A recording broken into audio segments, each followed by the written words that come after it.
Hello guys, water change day po tayo ngayon at kung nagkakaroon po kayo ng problema sa ganito, watermarks na makakapal, ito lang po solusyon dyan. Liha na 1,200 yung talas para hindi gaanong magasgas yung salamin ng mga tank nyo.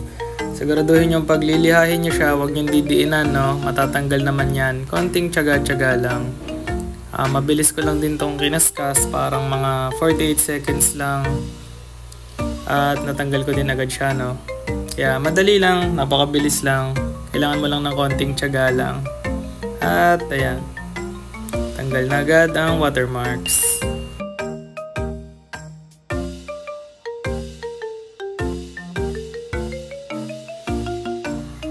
At masarap na ulit tingnan yung mga aquarium. Wala na ng mga nakakainis na watermarks. At maraming salamat po sa mga nanood.